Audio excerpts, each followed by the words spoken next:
আসসালামু আলাইকুম ভিউয়ার্স, ফাতেমাস কিচেনে আপনাদেরকে স্বাগতম। আমি আজকে আপনাদের জন্য ঝটপট একটি কী নিয়ে এসেছি বলুন তো, পিৎজা রেসিপি, যা খুব ইনস্ট্যান্ট তৈরি করা যায় এবং খুবই মজাদার। এটি একটি মাশরুম পিৎজা। তো চলুন কিভাবে তৈরি করছি ঝটপট আমরা দেখে নেই এবং শিখে নেই। আমরা অনেকেই পারি অনেকভাবে পিৎজা তৈরি করতে। আমি কিভাবে তৈরি করি সাধারণত আপনাদেরকে আজকে সেই রেসিপিটি দেখাবো। তো এখানে দেখুন আমি পিৎজার ডো আগে থেকেই তৈরি করে রেখেছি। আমি পিৎজাটার রেসিপি অন্য একটি ভিডিওতে আপনাদেরকে দিয়ে দেবো এবং পিৎজা সসের রেসিপিটিও দিয়ে দিব। তো এখন দেখুন আমার এই পিৎজা ডোটা ফুলে উঠেছে। তো আমি এখানে একটা বাটি, নর্মাল বাটি নিয়ে নিচ্ছি আজকে স্টিলের। এখানে আমি তেল ব্রাশ করে নিচ্ছি। এখন পিৎজা যে ডোটা আমি নিয়েছিলাম সেই ডোটাকে আমি রুটির মতো করে বেলে নিচ্ছি। বেলে নিয়ে আমি সেই যে পিৎজার একটা মোল্ড নিয়েছি সেই মোল্ডটার মধ্যে তেল ব্রাশ করেছি, সেখানে আমি ভালো করে বিছিয়ে এখন টেনে টেনে নিব। পাতলা করব, কারণ একটু হাত দিয়ে পাতলা করে নিলে হয় কি, যত পাতলা করবেন তত এখানে আপনার সস এবং উপকরণগুলো যাবে। কেননা এটাতে তো আমরা রান্না করছি না, বেক করে নিচ্ছি ডিরেক্ট। তো দেখুন এটাকে আমি হাত দিয়ে একটু উঁচু করে নিচ্ছি ভালোভাবে, আর মাঝখানটাও একটু পাতলা পাতলা করে নিচ্ছি। তো ভিউয়ার্স দেখুন এখানে আমি একদম পুরা উঁচু করে নিয়েছি এবং আমার পিৎজা ডোটাও কিন্তু খুবই সুন্দর হয়েছে, আপনারা দেখতে পাচ্ছেন। অবশ্যই এইভাবে ট্রাই করবেন বাসায়, অবশ্যই নিরাশ হবেন না, পিৎজা খুবই ফাটাফাটি হবে।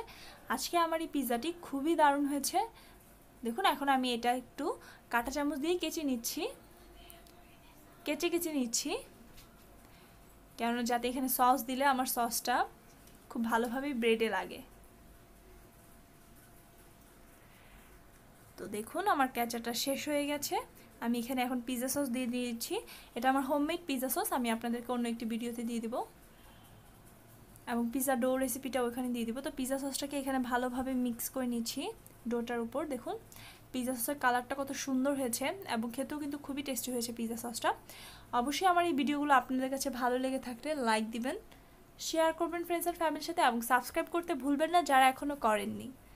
দেখুন আমার পিৎজা সসটা খুব ভালোভাবে লাগানো হয়ে গেছে। আমি আজকে এখানে মোজরেলা চিজ ইউজ করছি, আপনারা চাইলে চেডার অথবা ঢাকায় পনিরও ইউজ করতে পারেন। তো আমি আমার মোজরেলা চিজটা ভালোভাবে দিয়ে দিচ্ছি। দেখুন কত সুন্দর হয়েছে মোজরেলা চিজ দিয়ে। তো আমি এখন এখানে মাশরুম ইউজ করব, দেখতে পাচ্ছেন, কারণ যেহেতু এটা মাশরুম পিৎজা। ক্যাপসিকাম, সবুজ capsicum, yellow bell pepper, onion and olive use করব। তো চলুন আমি এখানে ব্ল্যাক অলিভ ইউজ করছি। ব্ল্যাক অলিভটাও ক্যানের এবং মাশরুমটাও ক্যানের, আপনারা চাইলে ফ্রেশ দিতে পারেন। আমি এখানে আজকে ক্যানের মাশরুম এবং ব্ল্যাক অলিভ ইউজ করছি।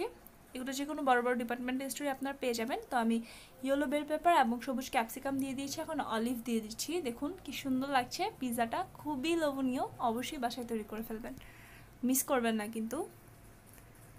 এখন আমি মাশরুমটা দিয়ে দিচ্ছি। এখানে আমি ফুল কভারেজ করব মাশরুম দিয়ে, কারণ এটা মাশরুম পিৎজা আর আমার মাশরুম খেতে অসম্ভব ভালো লাগে। চিকেনের থেকেও মাশরুম অনেক মজা। আপনারা চাইলে কিন্তু এটা মাশরুমের পরিবর্তে চিকেনও দিয়ে দিতে পারেন। আমি আপনাদেরকে অন্য একটি ভিডিওতে চিকেন পিৎজা তৈরি করে দেখাবো অবশ্যই। এখানে আমি বাকি অলিভগুলো উপরে দিয়ে দিলাম এবং কিছু ক্যাপসিকামও এখানে দিয়ে দিব।